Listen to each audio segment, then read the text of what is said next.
Hello, everyone, and welcome to our webinar here at the Kurdish Peace Institute, 5 years after ISIS, What's Next in Northeast Syria? I'm Director of Research, Megan Beaudet, and I want to thank you all for joining this virtual conversation.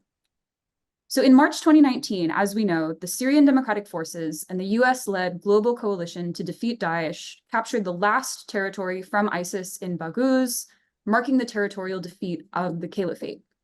In the years that followed, the United States has maintained a military presence in Syria in order to ensure the enduring defeat of this jihadist group. The SDF continue to conduct counter-ISIS operations on their own and in cooperation with the US and the coalition.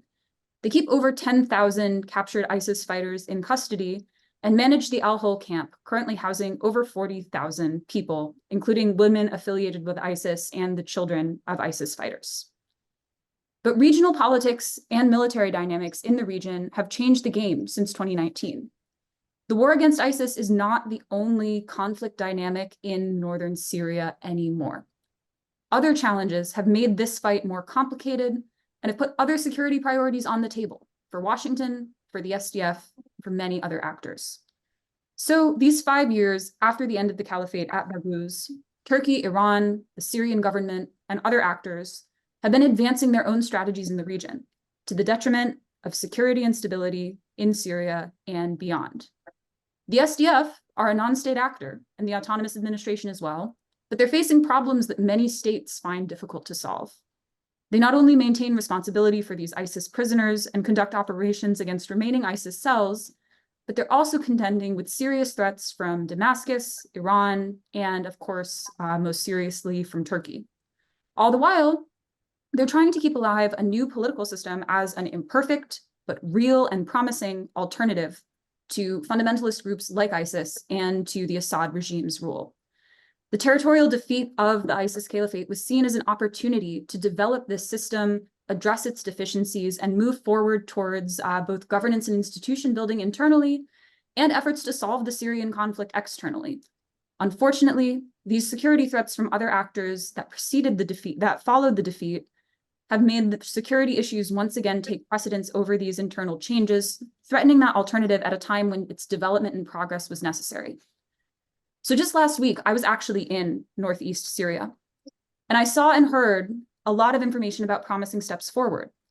We're seeing that there's a new social contract, that there's a plan for elections that Foreign Minister Ahmed might talk about. The Syrian Democratic Council is working to unify opposition political forces and putting together a conflict resolution draft.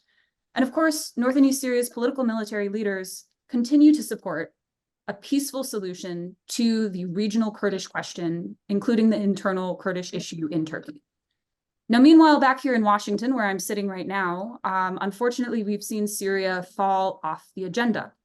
When it is discussed, we all too often hear this false binary of a debate confined between a precipitous withdrawal, like that President Trump attempted in 2019, and a permanent frozen conflict based on indefinitely maintaining existing ceasefires, sticking to policies like UN Resolution 2254, without really addressing the root causes of violence and instability that required US intervention in the region to protect US and global interests in the first place. So when people have these conversations about Resolution 2254, a process that hasn't shown results and excludes the Northeast, when they have conversations about the regional dimension of the Kurdish issue in Turkey, which I will say are at a level higher than they used to be years ago, but still not high enough, we're not seeing the kind of creativity in thinking about political solutions in Washington that our interests here in the US, the interests of many actors in the region need.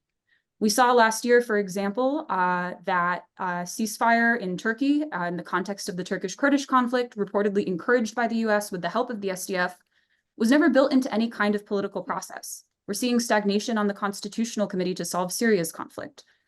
All of this is extremely dangerous. During my recent time in the region, visiting power stations, energy facilities, and even private civilian businesses destroyed in Turkish drone strikes, including sites supported by US stabilization assistance as part of efforts to restore the economy to help defeat ISIS, I didn't see de-escalation. I didn't see a frozen conflict. I saw a ticking time bomb that could put us back where we were in 2014. Political inaction and a lack of imagination on all sides could endanger the hard-won gains of the successful U.S. SDF military campaign against ISIS. No one in Washington, and certainly no one in the Syrian and Iraqi communities devastated by this terrorist group, want to see this. There has to be another way. It's not going to be easy, but it has to get done. And so as researchers, our job is to provide the information that can help solve these problems. We as the Kurdish Peace Institute are happy to announce that we'll be opening a new program based out of Kamishlo, a sister office for our institute there, that will be addressing some of these challenges with local researchers and on-the-ground information. And of course, because we don't know everything, we like to talk to the experts. And there are few people in the world who know more about these topics than our two speakers today, both of whom saw firsthand and participated in firsthand in exactly what it took to defeat ISIS during that campaign 5 years ago, and have been witnesses, commentators, and participants in developments following that. So without further ado, I'm proud to introduce our speakers, General Joseph Votel, former commander of CENTCOM in the Middle East from 2016 to 2019, and Ilham Ahmed, the co-chair of the Foreign Ministry of North and East Syria. Thank you so much, both of you, for joining us. Really greatly appreciate it. I'm looking forward to your contributions.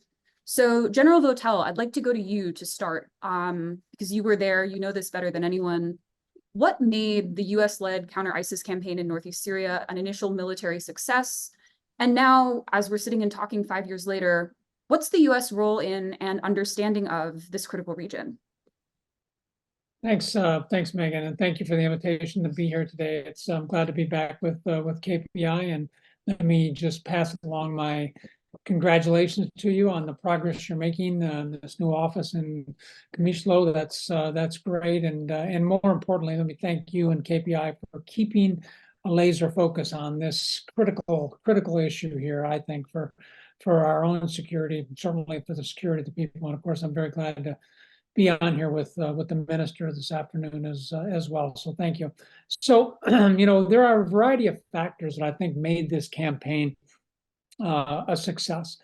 First and foremost, I think we were very laser focused on ISIS. The administration, the U.S. administration at the time, kept us very focused on ISIS. We didn't get detracted by trying to solve challenges with the Syrian regime or try to do things with Iran or other things like that. We managed to stay completely focused on the ISIS mission, and I think that was a critical factor. And there certainly were lots of opportunities to veer off of that, but we were successful throughout the military campaign of keeping it focused on the defeat of ISIS, and that was a very important aspect. A second and perhaps more important aspect was that we were able to find in the Iraqi military as they were built, but especially in Syria with the Syrian Democratic Forces, a partner with whom we could align our objectives, who cared about the same things that we cared about, who was suffering at the hands of ISIS, saw that this had to be the priority, and were very readily able to step forward and play the role of the key partner on the ground that we could enable, assist, and support throughout this campaign.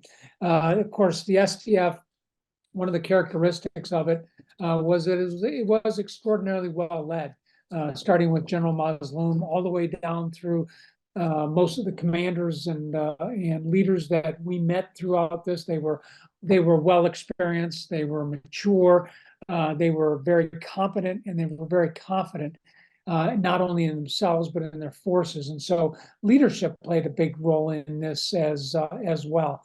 And then I think the final thing that I would just offer for, kind of what made this campaign successful is that the United States and the coalition partners that joined us, we learned during this we learned from our previous campaigns the important lessons that we were able to apply here, namely the importance of the United States and the coalition taking a lighter touch, not trying to control the whole tempo of the battle, not trying to over control our partners, not trying to build them in our own image, but to let them be the partners that they were, and find ways that we can enable their best strengths to come out. And I think we very, very successfully did that, certainly in Syria, and I think to a large degree in Iraq with the Iraqi security forces. So I would point to those as kind of some of the key reasons for the success of the campaign. Thank you so much. I really appreciate that. That's a very insightful answer. And certainly, looking at how the U.S. learned from these past campaigns and policies to make something work in Syria at a moment when we're now looking back at Syria and thinking of what else it is that we can do, that's really important. So Ilham, now I want to go over to you. Can you let us know, you're now in Northeast Syria yourself. You've just become a foreign minister. Congratulations. Tell us a little bit about the current security situation on the ground in Northeast Syria. What's the threat from ISIS look like now? And what are some of the other security threats that you're contending with? In particular, how are these threats impacting your continuing campaign against ISIS?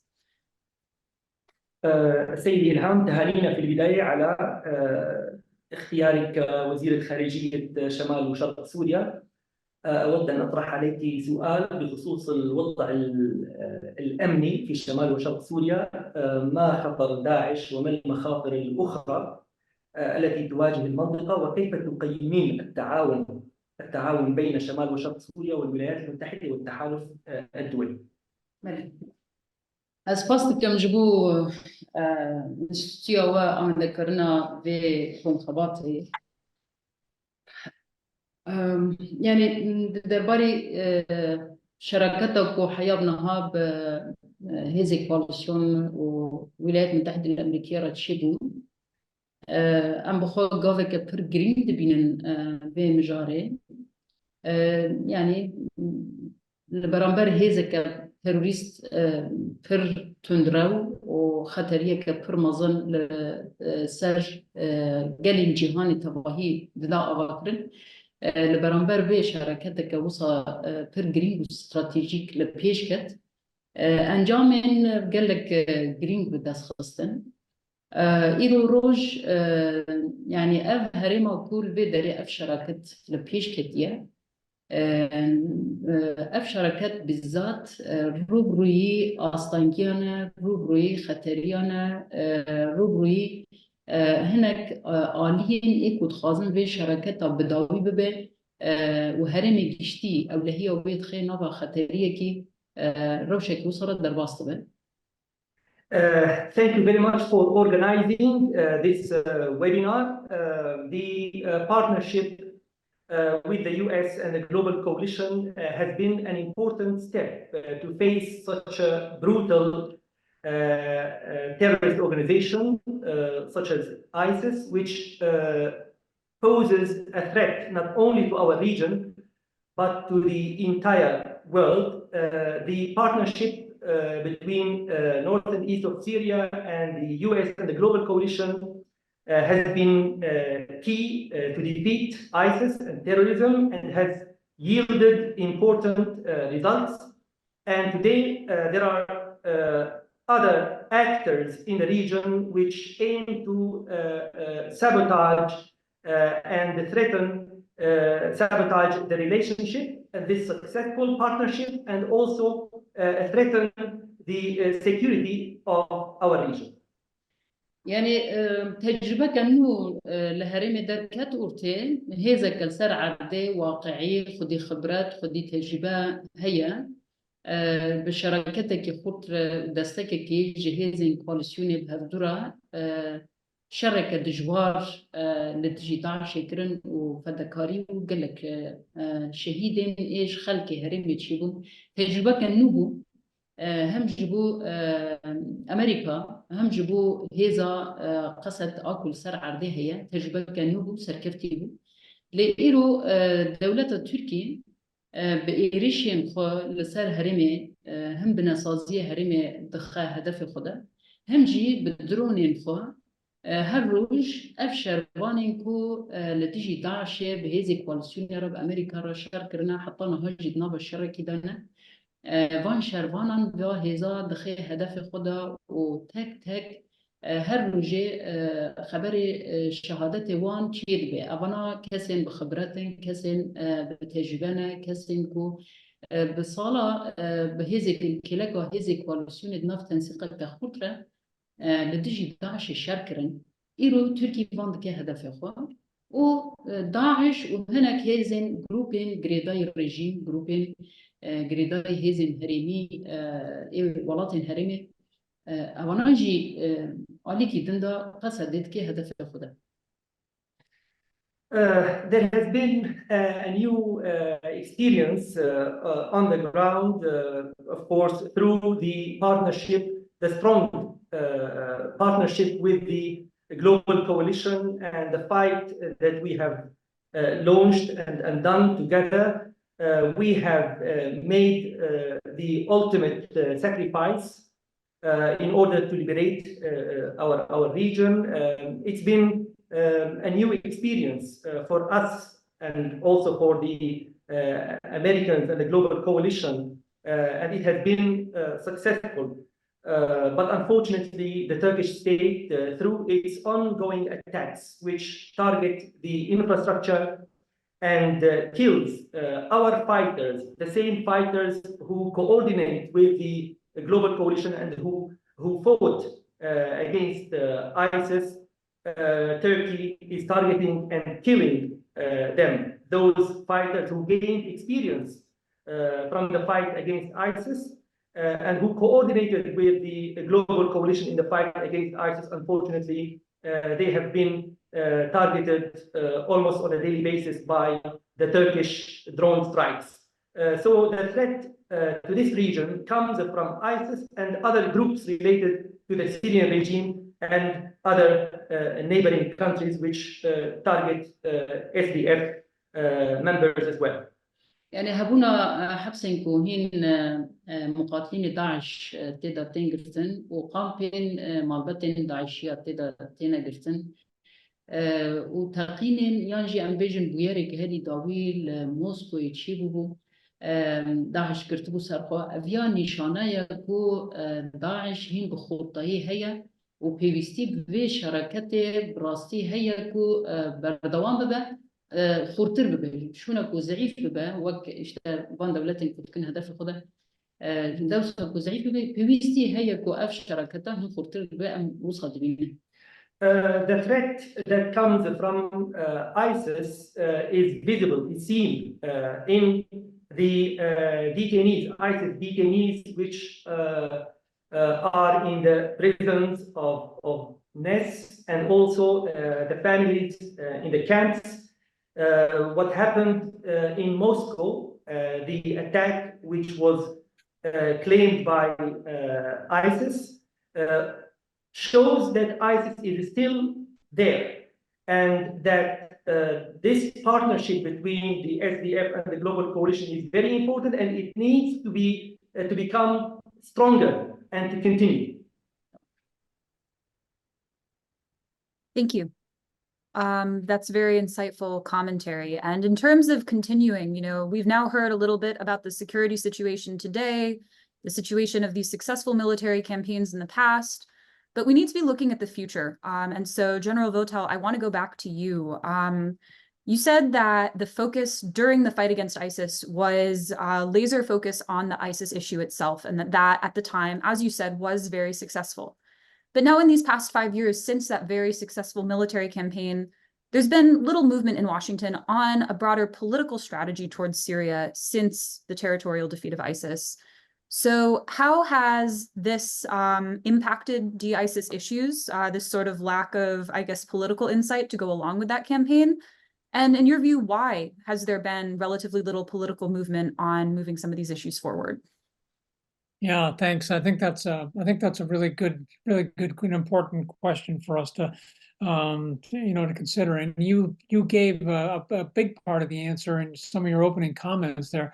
And that is that there are a variety of different actors who are pursuing their own objectives in the region. The Syrian regime, the Russians, the Iranians, the Turks certainly are.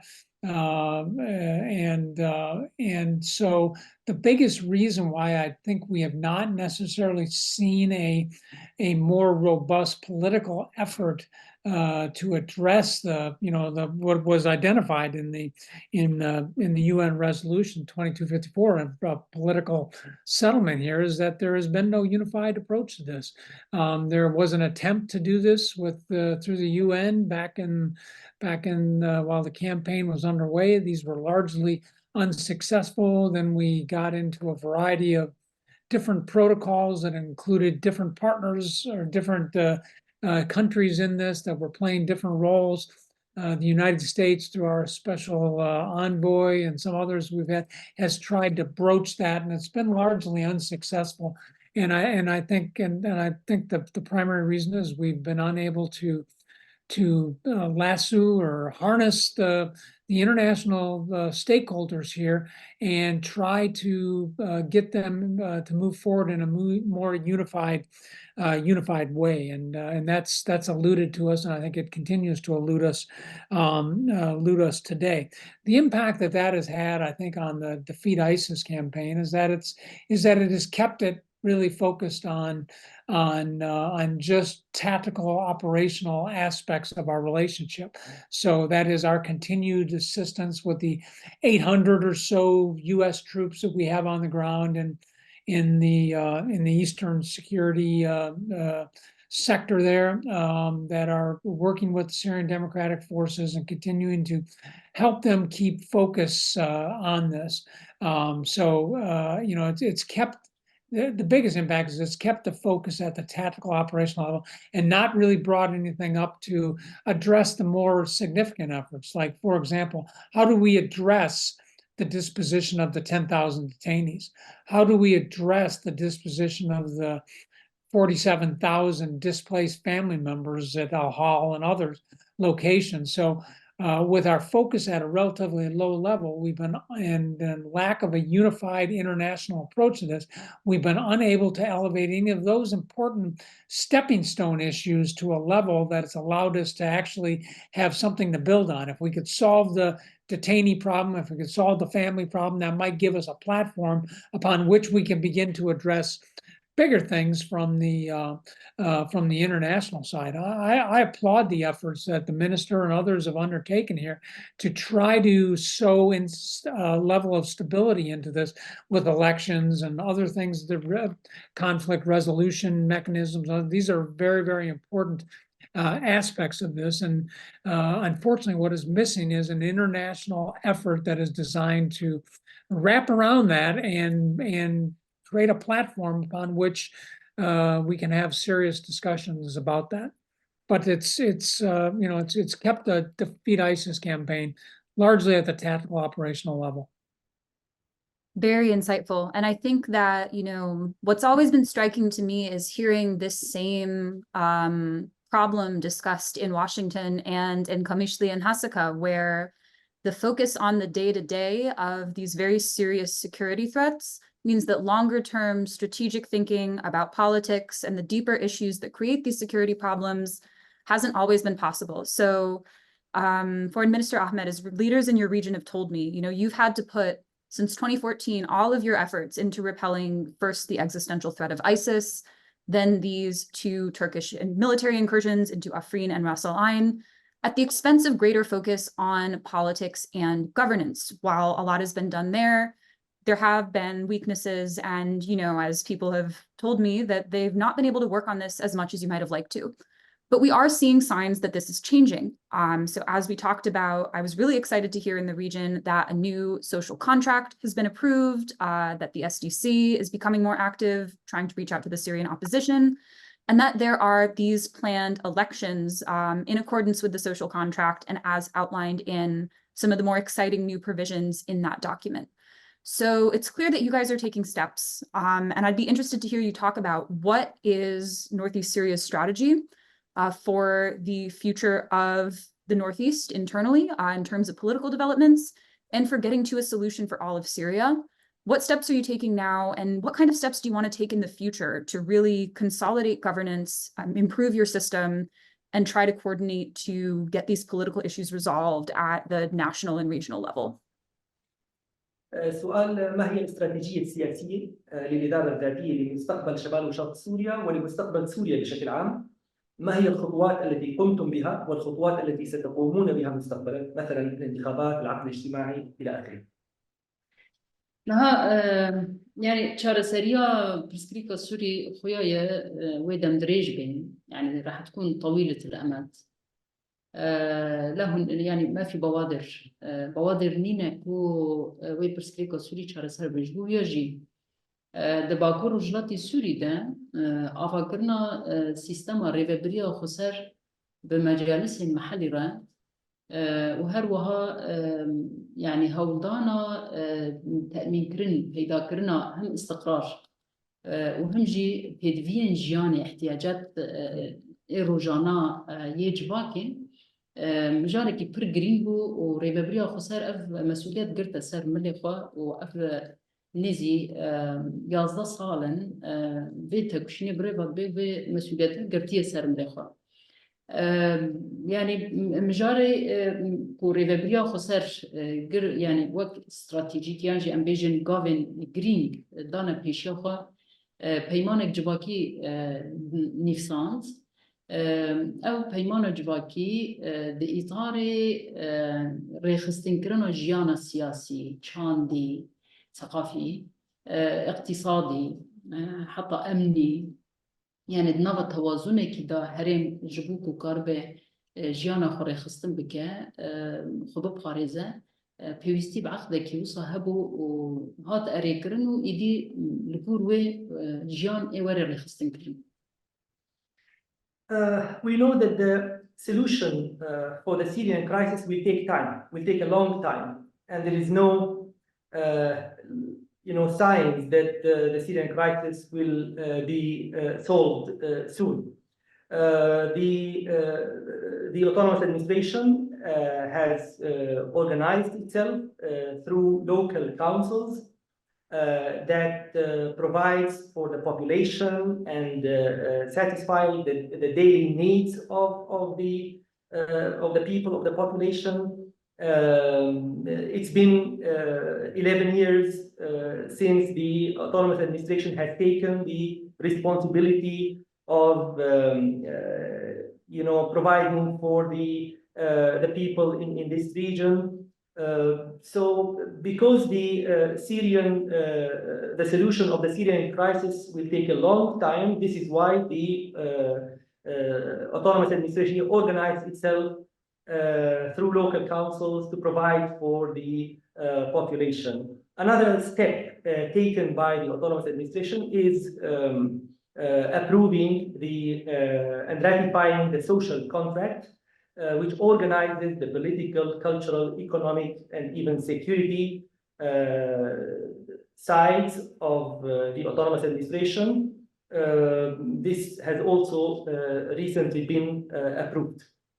يعني برسكريكا كوسا هي إذا هجر يعني هرين خوري خصنك عقدك خو يعني ضوابط الجياني أجر ندينه وفرقة في هرمي وهرمي بين كنترولا دولة تركيا يعني احتلال دولة تركيا يعني بين كنترولا رجيم ده وفرقة وينمنا وفساد ده زدابة وكشتن رفاندن جرائم واللي زدابة داعش ويجارك دي خنوب كده جبو بيجي هم هالبجارتن قاوي هالبجارتنين ايه بلديات وك قاويكي لدار خصن جرينجا كو تشاركي يعني بشتربونا جوان هالبجارتنا را نري خوب خدر بخنان وقت تجربة الديمقراطيك دهندر هرمي دا بيك وره اف قاوة جرينجا لفي داري بيما شاندين كو براستيد نافا انتخاباتك شفافة يعني هالبجارتنا كان شفاف بيكرن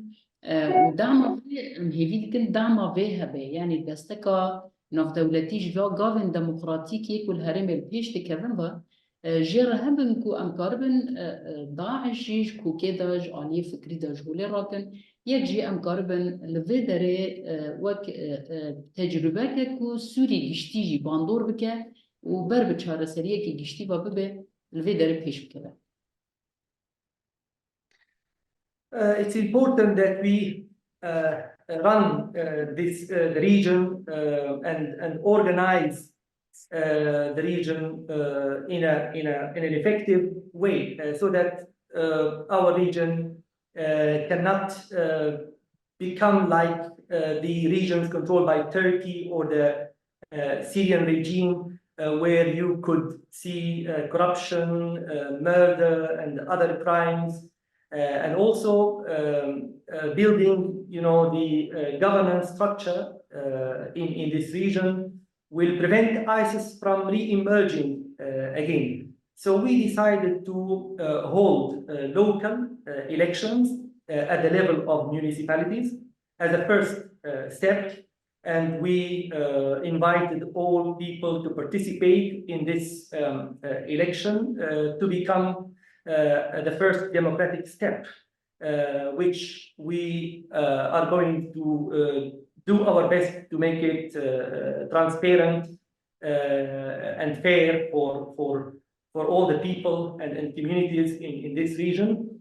We also expect and hope to receive international support for this democratic step, because we cannot defeat ISIS militarily only. We need to maybe change the mindset, the environment which created this ISIS mentality.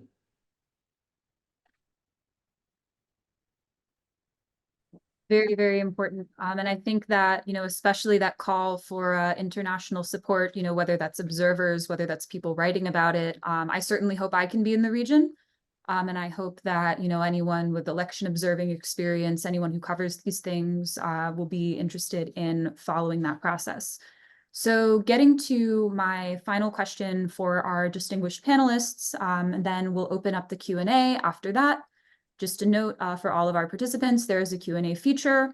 Please send your question in there. Please also indicate if you'd like me to use your name when I ask your question, or if you'd like me to simply ask the question and leave your name out.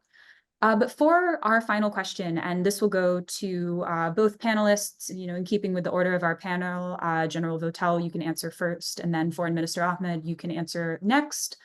What is it that needs to be done, both now and in the future, to get Syria back on the agenda and promote lasting security and stability in this region, so that these conflicts end and future intervention isn't necessary to address things like an ISIS resurgence?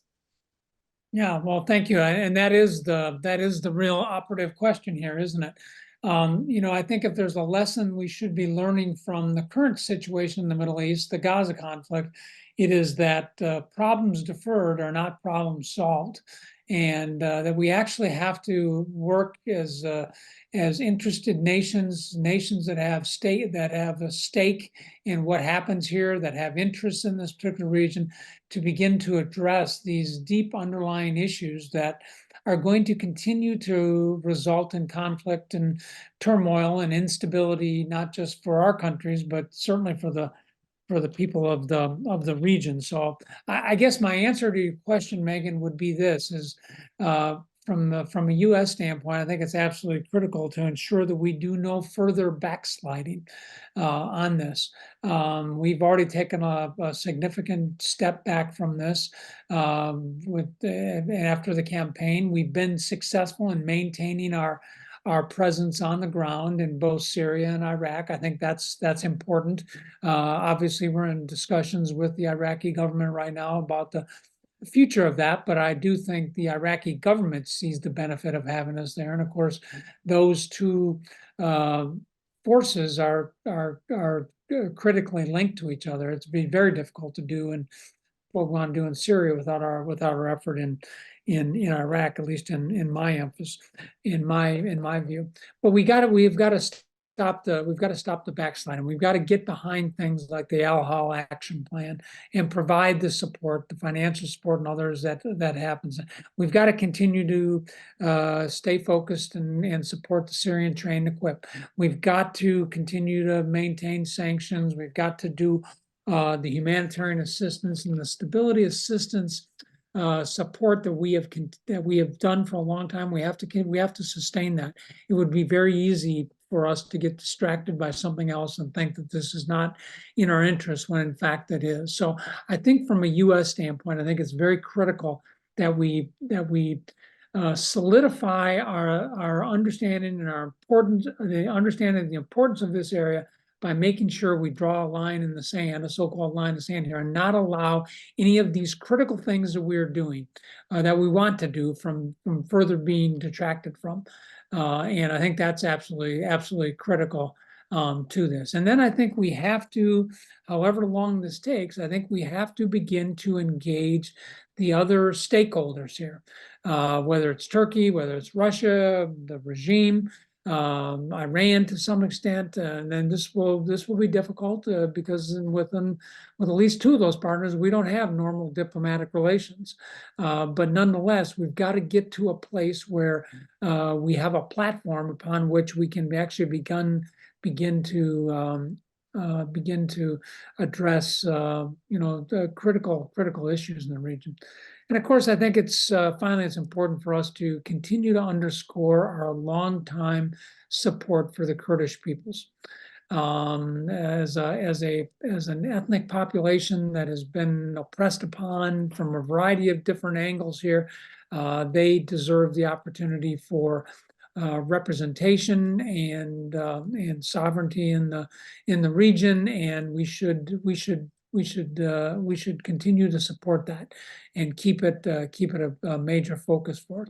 We see what happens when we don't do that, when we allow large populations to not be represented properly and taken care of in legitimate ways, and so I think we want to make sure we address that as well. Thank you. Very insightful. That question of representation gets down to so much of what it is in Syria for Kurds and others, in Turkey, and in the driving forces behind what Turkey is doing. So then, Foreign Minister Ahmed, your answer to that question. السؤال: ماذا يجب أن يقوم به المجتمع الدولي لوضع سوريا على الأجندة ودعم حلول سياسية قوية ودائمة لأزمات المنطقة؟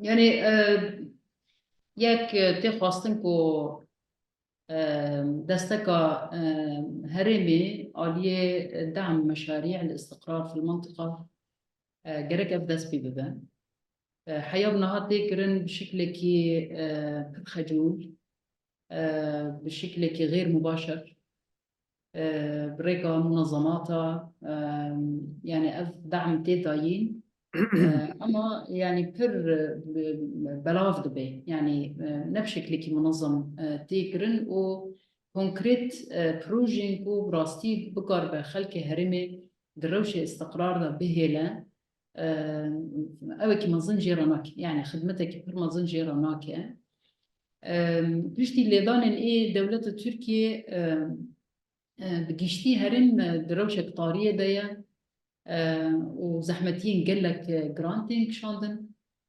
دویم جاری دجی بیدنگیا هبول برابر ایریشین دولت ترکیه افجی مترسینک مزن لگل ما چیکر هیچ کو ام بفکرن عجب چما اف بیدنگی موقف امریکا وهذه كواليسيون يكو دم وصاد نب استقرار دنافا دان وستاندنكي باشتا مشيايان أبياد لجلمة قلقك شكر جمان دا أفكرن وهيشتكو أم بفكرن جبو يجي جبوكو أفروش بيسر راستكرن براستيجي أف تخريباتك ودولة تركيا كرنا دهرمي دا بيوست سر راستكرن وفيتشي ببا. So what we need is to support our region by providing stability projects. Until now, the support has been weak and indirect through NGOs. It has not been organized. It has not been concrete. It has not created an atmosphere of stability and has not been helpful for the region and its people.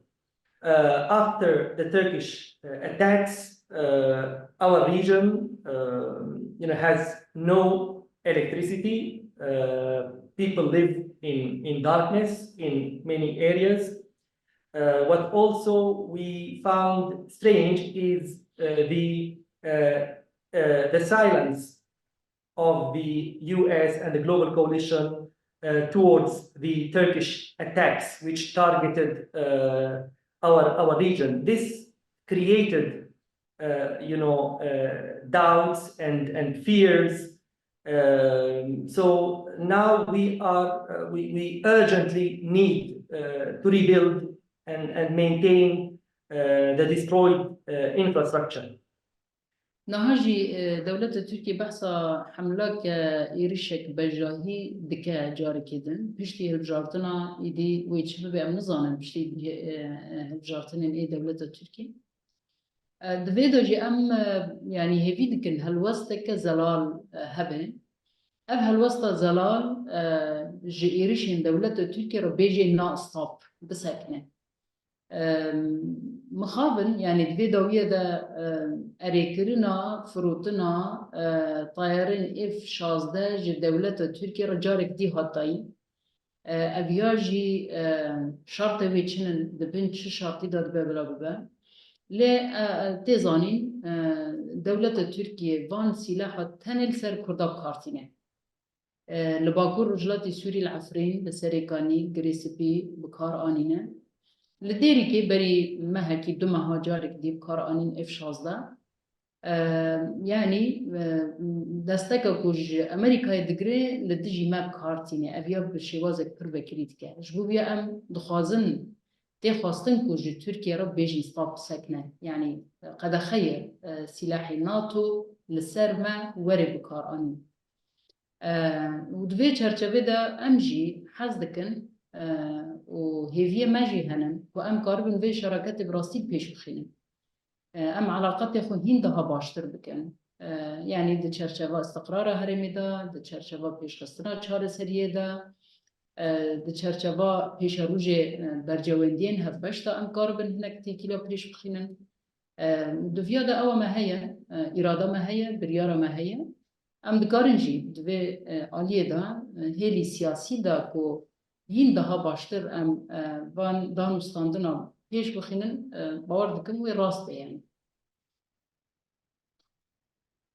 So Turkey is planning to conduct another operation after the municipal election.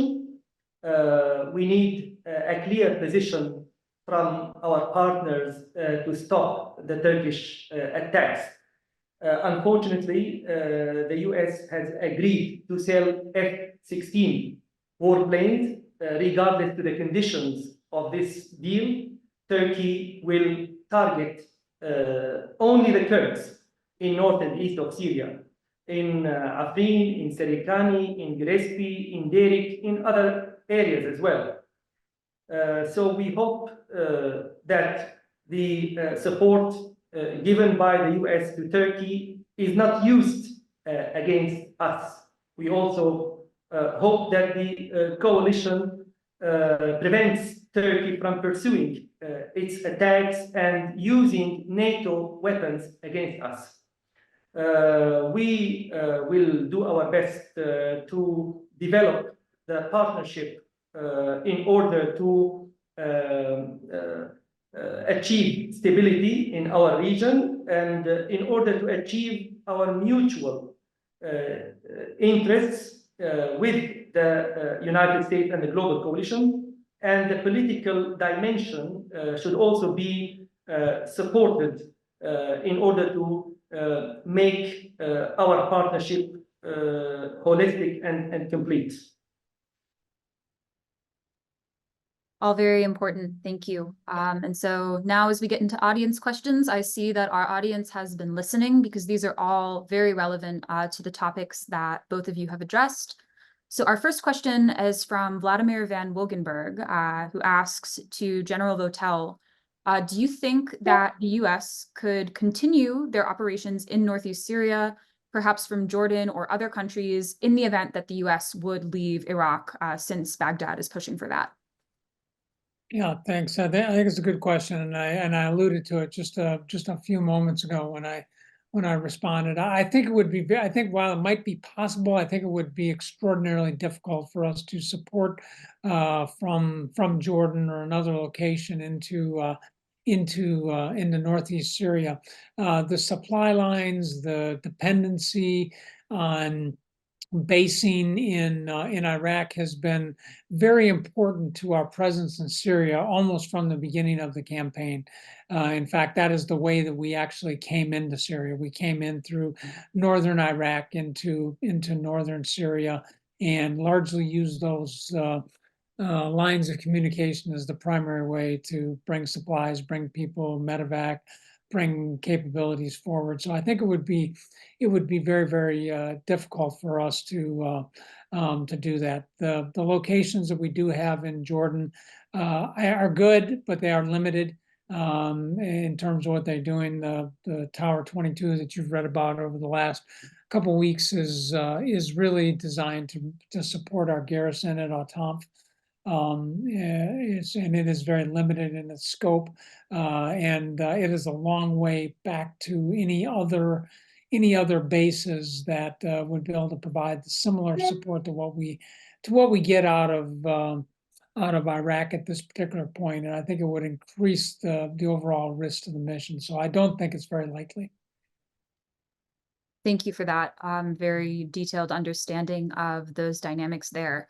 So then another question that both of you touched on in your remarks that if you would be interested in expanding upon further, we have an anonymous question. The U.S. recently approved the sale of new F-16 fighter jets and modernization kits to the Turkish military. After several years of resistance to the sale from Congress, will these jets be used against the SDF and or in any way that will harm the Defeat ISIS campaign in northern Syria? Well, let me jump in here since I know the minister addressed this a little bit in her comments, and then she can come in. But I certainly appreciate the concern that the listener is exhibiting here, and I think there is some concern for this. That said, I think the United States and the security cooperation, the sale of arms to different countries, to especially including our NATO partners, I think comes with a lot of discussion, a lot of restrictions in terms of that. I would find it hard to believe that we would enable the Turks to have a weapon system and then allow them to turn right around and use that weapon system against a force that we are supporting on the ground with our own troops. So I would imagine there are some provisos, some limitations that are put into this for the employment of those systems. Obviously, the nature of our relationship with Turkey is a much broader and resultingly a much more complex matter to be considered. I mean, they are a NATO partner that connotes a very unique relationship on our part. So it's not unusual that we would share with them major pieces of equipment, because a lot of that is about NATO interoperability, especially as we face growing concerns in Eastern Europe here. So there are some very good reasons why we would do this, but without much evidence here, and my gut feeling is that I think we probably have put some prohibitions in place that would prevent these systems from being used to directly target the Syrian Democratic Forces. Thank you. Very important, and certainly hoping that those conditions are there. It's something, Congress has pushed for that as long ago as the 1990s. The U.S. Congress has been, making bipartisan efforts to condition these sales to Turkey on these kind of human rights issues. Foreign Minister Ahmed, do you have anything to add to that, or do you feel you addressed it in your remarks? يعني بمجرد از بنجي او دكم يعني راسته دباك يعني قيود هبن بس راستيه كوساجي هي كو تركيا حياب نهار روبري يريشين يعني جعالية دولة روبري تيريشان هاتيا كو احتياجي ويبا سلاح هاتشي لبيان جيان بيجن بسلاح نجران يفيش وزي بشرطين كو ايش هو بكار بينه البرامبر كي وي بكار بينه ميكانيزما وي كو بيك وري دبي وريدا قالك زحمتي تينك شاندن كو نهاجي درونا لسر مبكارتينه جاردنجي بدنجيه كبرمزن البرامبر وي هي اف بسريدو شراكات ما خرادك زعيفتك بباوريه دعوة كرن وبراسي ام ناخذن اف شركاتي ما خراب به باوردك ما ابنات برجوانديه امريكا الى يجي ند برجوانديه هذه كواليسيوني دا يجي احتياجيه كوصل مظن هي في شراكات بشوية دوام بها جبوجي جارك دي اف مجار بقيود جدا جدا لسر بين مجاري بيرا وستاندن ام هيفي دكن وصا فانغافاج بين افيتنج عليه كونغرس امريكا دا عليه دوستن قالين باكور جلاتي سوري هزن قصده بي آلي جارك دي فار وشان برشا فارا بيدر بسكر يتم إعادة النظر فيه. There might be restrictions on Turkey regarding the use of these weapons, but Turkey is still using other weapons such as drones to target our region, which also has not been, the global coalition, the US, has remained also silent regarding these attacks. This weakens the confidence and the trust and the partnership between the two sides. We hope that our partnership continues strongly and that restrictions are put in place and that the Congress reconsiders this decision. Thank you. All very important to hear and looking at and seeing these different types of weapons that are used. I mean, certainly standing in, the bombed out ruins of power stations and looking at damaged factories, it's no less damaging. So trying to find a way to address that is going to be very important. I will ask one ISIS question before we get back to the Turkey questions. Do the speakers see any Syria connection? Has any information related to that come out in the recent Moscow attack that was claimed by ISIS? I'll jump in here, Megan. I have not. I'm certainly not saying there couldn't possibly be, but I think when you look at ISIS is a different organization than, for example, Al-Qaeda would be.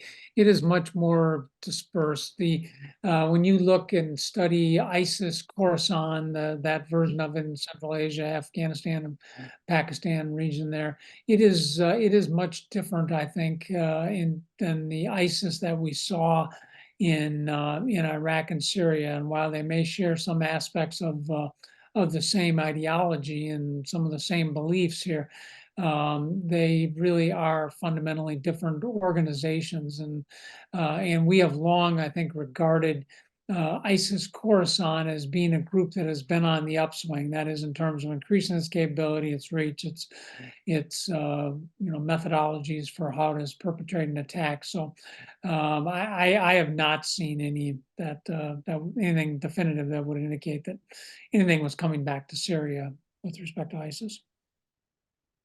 Thank you. That's an important clarification.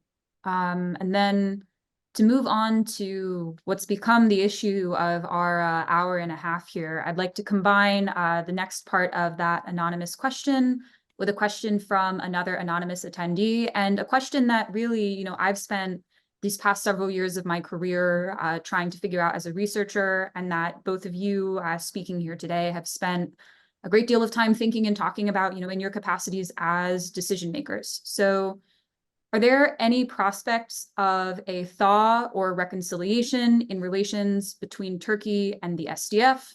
There's a discussion in Turkey about the Kurdish vote in the local elections. Have there been contacts recently? And relatedly, what is really needed if that de-escalation were possible to effectively de-escalate between the SDF and Turkey amid continued Turkish threats for new military operations in northeast Syria? And this is to both of our panelists. Sure. Well, let me go first here, and then the minister can jump on. Fundamentally, I think the issue here comes down to two factors. It's kind of confidence and trust here between the various parties, the United States and Turkey and the Syrian Democratic Forces. And I think fundamentally these are kind of the big factors around which we are dealing with right here. And I think the lack of trust, the lack of confidence that exists in between all of these gives rise to suspicions, and I think leads each of the parties to pursue their own unique interests in the situation, and oftentimes that means that we don't get to a satisfactory solution with all of this.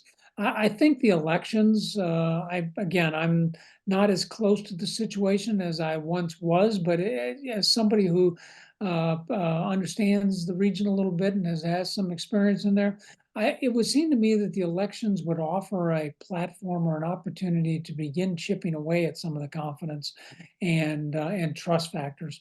I know from a Turkish angle, there was always a real concern that the Syrian Democratic Forces, and particularly the Kurdish aspect of that, would impose their very unique ideology onto Arab populations, Sunni populations in that part of Syria, in the northeastern part of Syria. That was, I think, a longstanding concern that they had. We saw this in places like Manbij, for example.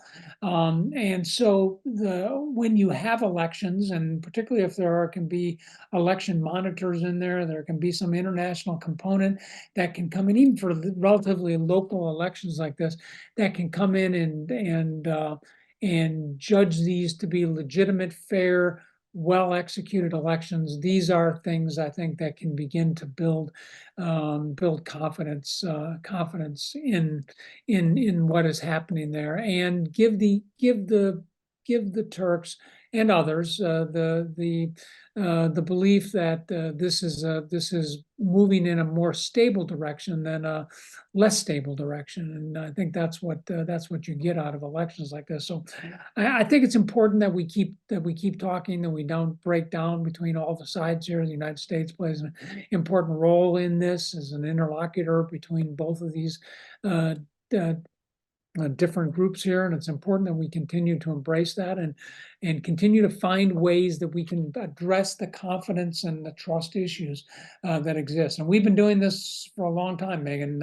Many of the listeners will recall we had joint patrols along the border. We had visits. We did a whole bunch of things to try to do this, and in some regards they did, but unfortunately it was not enough to actually tip the scales in terms of a more trusting relationship that what is happening in the northeast Syria is not necessarily a threat to Turkey, and we were unable to make that convincing argument, I'm afraid. So that's extremely helpful. I think that point about elections and international support for those and engagement in those as a confidence building measure could be very strong. Foreign Minister Ahmed, do you have anything to add to that? How do you see paths to de-escalation? طريق خفض التصعيد كيف تجدينه بين تركيا وأسد؟ يعني إذا هرتم يعني ما الريا لها فكرني جريونا باردجي دوقت دبلومات أمريكي لجمعون خاصة رول بليزن أم جويرة بكيري بون وحتى جوفين براتيكتشر هات خاصة حتى أصلا كيجي هات مكري. فقط دولة تركيا دبي واردة هر يعني اگر ترسويج فكرة كي بي جنيرينة كي بي نظرية كي بي وسائل يان ريبازن جهاندنا فكرة قالك زبان يعني عند عصر التكنولوجيا دا جهاندكن جبويجي تركيا نكاري خطي خلاف دوار دردوري خود خاص بلند بكي أبيع ويدر واستكي جبو ويجي ده تشرشبا خفض التصعيد ده حتى تشوينا برب شهر سرية با أم جرينج بيني تاني تركي بلا يرش نكي ده عالية مدى قاوين كو سر تركي تهديد شينكي هرتم ما غارانتي ويدايا أم ديس وجددن ام ایرو دخوازن به رژیم بعث را به رژیم سوری را پرسکری که خود چاره سر بکن گلک مشاکلی ما هم ام خوازن وی چاره سر بکن و ترکیه به ترکیه را تم مجول نبن يعني جبو بيجي قابن خفض التصعيد ام بيران و ام هاو دتنك اللي واردة تشتي بفاصل. We have always sought a reconciliation. Even when the U.S. diplomats were here, we have always expressed our readiness and openness to reconciliation, and we encouraged them to play a role in this direction. We have taken practical steps, but unfortunately, the Turkish state, if the Turkish state fears ideas, theories, ideologies, then we are in the era of technology, and by building walls, Turkey cannot prevent ideas from reaching its territories. The best solution is to, of course, to dialogue and to take steps to de-escalation between the two sides. Turkey must stop its attacks on our region, and on our part, we can provide every guarantee that there will be no activities, no attacks from our region towards the Turkish side. We want to solve our problems with the Ba'ath regime. We think of focusing on solving the Syrian crisis in general. And we don't want to be busy dealing with Turkish threats and these ideas. We need to focus on finding a solution for the Syrian crisis, and it is not in our interest to escalate with Turkey. We are with de-escalation. يعني نظرية ما نظرية وكافية عدالة آزادية جنة دوی وریده ام هر چه قصد عالی تنفیذ دا جاره که واسی وی چی ببن پراتیک کرن دا که مانی وی چی ببن لی ام هاو لدن که تشتی ام بید فکرن پیک بینن عمليا جبوه ترکیه بیجوان افکار نترسه بروفاجی بلکه ببه عالی کار کو يعني روشه که آرام لترکیه چی ببه ورجی چی ببه ام عالی خودت به چرچبه ده هاو لدن Our ideas and philosophy is women's freedom and creating a system in which all people are equal. So Turkey has nothing to fear, and this will also positively impact the security situation in Turkey as well. Definitely very important. And, you know, it's one of those things where when you start looking into what these ideas are and really reading about them, you see these positive things like women's freedom, like coexistence between different people. And like the idea that the Middle East, not just Kurdish people, Turkish people, Arab people, all the peoples in that region are stronger if they can build something together.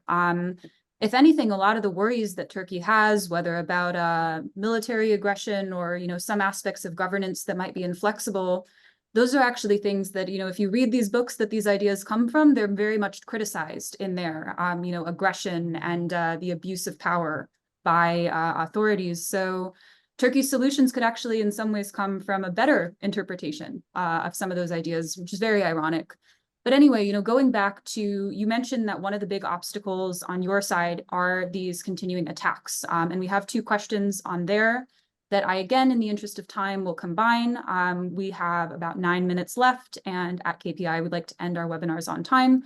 So one, why has the US government been incapable so far of getting the Turks to stop bombing northeast Syria, including infrastructure built by USAID, such as the oxygen plant a couple months ago? Just as a note to add there, about a week and a half ago, I was standing in the wreckage of that oxygen plant. It's in Kamishlo. It's right by a kidney dialysis center. It's across the street from a school. It's in a civilian neighborhood. You can see USAID written on, the charred labels. They'd rebuilt it after the USAID support was for a site by the COVID-19 hospital, but they still needed oxygen after COVID was over, so they relocated it to that other site. And then relatedly on that question of, Turkish strikes and US stabilization assistance, from Amy Austin Holmes, who's spent a great deal of time on the ground in the region as well, and is working on these economic issues in a lot of what she writes. Given the damage and destruction of civilian infrastructure by Turkey, what needs to be prioritized in terms of General License 22, which encourages economic activity in northeast Syria? Either of you can answer. Okay, well, let me jump in here, and I must admit I'm not overly familiar with General License 22 here in terms of what it specifically states here. But I mean, in terms of what can be done, I mean, I think a lot of these questions are getting to the relationship with Turkey, and as I mentioned a few moments ago, I mean, this is an extraordinarily complex relationship for the United States. It is a NATO ally. It is a country that was aggrieved upon by ISIS and paid a cost for part of that. Has had attacks into their own territory, so it is rightfully concerned about all of that as well. We take all that into consideration. So, I mean, I think what's absolutely critical here is to make sure that we do continue to maintain open dialogue. In terms of civilian infrastructure and investments and other things into northern Syria, I mean, this frustrated me deeply as the U.S. Central Command commander. We lacked a kind of a unified humanitarian effort at the time while the campaign was going on. We've struggled mightily to try to get aid organizations in the areas where the fighting had been concluded, and where we had security in terms of this. So, I think what has to happen is there actually has to be some type of international approach to this that provides some kind of status or some kind of initiative to encourage humanitarian stability aid into this area, encourages appropriate investments into this area, and provides a mechanism, much like the minister was talking about, for conflict resolution, perhaps at the international level, in terms of this, that brings what normally results in kinetic operations, brings it into a dialogue where there can actually be a discussion about some of the concerns here. I think what is unfortunate about this area and many other areas in the Middle East is that we have frequently deferred to kinetic solutions for problems that really require diplomatic and narrative-based solutions as we move through this. So I'm afraid I'm not doing a great job answering your question here, but it's extraordinarily complex in terms of the relationship, and I think we have to get to a discussion platform here on an international level that allows us to begin to address these types of issues. Absolutely. I love that phrase, narrative solutions. And I know, self-effacing aside, you're giving very important answers to these questions, and having these dialogues with people like yourself, like our speakers today, who've seen this all firsthand, is very important, so that we who look at it from the outside can get the perspectives of decision makers. Foreign Minister Ahmed, would you like to answer that question as well? لماذا لا توقف الولايات المتحدة هجمات تركيا، خاصة أن USAID هي التي قامت ببنائها، بناء منشآت مدنية، وأيضا لماذا لا يتم جلب قيام مشاريع واستثمارات في المنطقة؟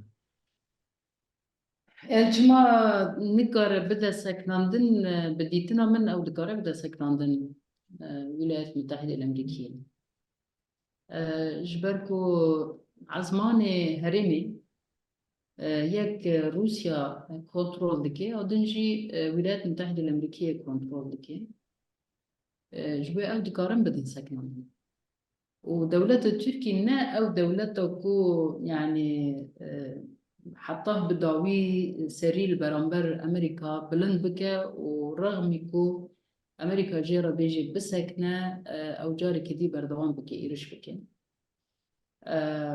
يعني دوي مجاري دا وصد فكرة أمريكا جار بتركيا رال السر حساب ما أو دكي يعني هناك تنازلات ذا مثلا دويدا ميدا عندهم تيا السويد دروجيفي دابو الجنات ويرا دروجيفي دابو كان لازم تركيا توافق على عضوية السويد على قوة خاص بيرا هي تنا يزنزل أما يعني نقاشين قال لك تجوار هي اللي أمني دا نوبر واندا دمشيان يعني جبو بيجي روشة وصدر كت وأف مجاري خمجينية مجاري براستي قلقية وأم دبي مجاري ده يعني دبي سببكو أمشي بفكر يعني أمريكا بمرة علاقة خوا حتى كرد خازي دوام بكي أم سربيج بفكر جبوجي أم هيفيد كنكو دبي مجاري ده بتيبات بدم بيشا مدى إيريشين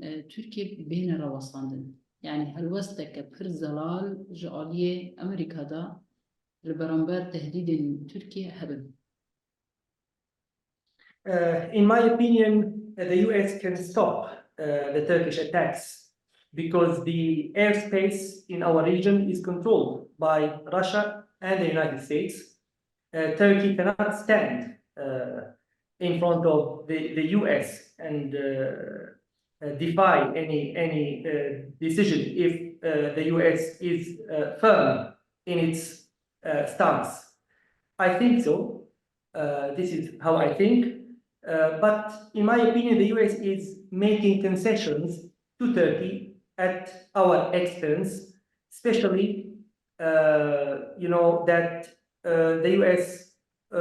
did that so that Turkey accepts the accession of Sweden into NATO. This happened at our expense. It's something very concerning to us, and we began to think to what extent is the U.S. ready and willing to continue its partnership and its relation with us. This is why we hope that in the near future, in the upcoming days, that the U.S.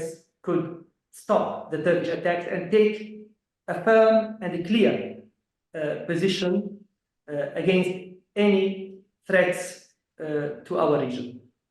جبو برسان دنجي تشيك ناخذ تاني تي خاصتين كو حكومات أمريكاية خدين مشاريع تشجيع بك جبو كورن هرين استثمار بك يعني ديسا جاردن جاركو مصلحتي خود بتركيا رنخا رجف لتشجيع بك يعني كسن إيه تخازن ور البر استثمار بك إنكو أمريكا بقربة دفي واردة مصلحتي خوجي يعني وقت أهالي خوي أو لكاريه جي بقرا جارانتي يعني دعم كرنا في مشاريع بتهيبات كو رخصة أوفا كهية إبهارستني هي يعني عقوبات معفي المنطقة معفية من العقوبات دبي وريدة دكارة تشجيع بكي ورن هني أفتي خاصة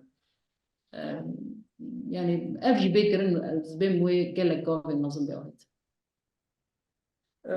The U.S. also only needs to encourage companies and investors to come and invest in our region, if, of course, its interest with Turkey does not stand as a barrier. this also could be done through the license that we have and the exemption from the sanctions. This is possible. Definitely, thank you. Well, that's our time on this event. There are so many wonderful questions, and I'm sorry that we weren't able to answer them all. You're a very engaged audience. We love that here at the Kurdish Peace Institute. I feel like oftentimes you know much more than me, and I learned so much from what you ask. Of course, thank you once again to our speakers. This has been a very important conversation. I think conversations like this are the basis of how we answer all of these questions we couldn't get to, how we develop our answers to these questions that we discussed. You know, and from my point of view, I'll close on one thing. I'm seeing that Amber and Zaman, who's here, has just reported in Al Monitor that Erdogan has reportedly been invited to the White House. And so I'll say that, you know, if the Biden administration is listening, if they want to resolve these issues between Turkey, who is their NATO ally, and Northeast Syria, who is their partner force in Syria, when that meeting happens, Biden needs to say to Erdogan, 10 years ago, you were the first Turkish leader who sat down with the Kurdish movement and tried to make peace. You were able to do that. You were able to meet with northern Syria. You were able to treat them as neighbors. This was beneficial for your people. This was beneficial for the Kurdish people. This was in the interest of the US and Europe. You can do it again. And I think that if he can say that, he can look at statements that Congress has made before in favor of peace. He can look at what was said by both sides during the peace process at the time. And if he can really use America's diplomatic power to push all sides back to the table and solve this, then we can see a scenario where, you know, instead of a region full of crises intervening with how we deal with issues that are threats to the US, to Turkey, and to northern Syria, like ISIS, we can see cooperation. You know, instead of a wall between Qamishlo and Nusaybin, we can see trade, we can see families reuniting again. And we can see that all of us, you know, who participated in this process, who analyzed it, who looked at it in so many ways, that are these ideas, these conversations, you know, we can really make them make an impact and hopefully lead to a future where, you know, the US is able to solve more of these problems with diplomacy before the fact than with sending troops in after the fact. So I hope that that's what we'll see. Thank you so much for both of your contributions, Foreign Minister Ahmed and General Votel. Experts like you, practitioners like you, help us advance our understanding of these issues and really solve these problems. Thank you to our audience. Once again, this has been 5 years after ISIS, What's Next for Northeast Syria, a webinar from the Kurdish Peace Institute. You can find us online at kurdishpeace.org. Thank you for your time, everyone. Shukran. Thank you very much. Thank you very much.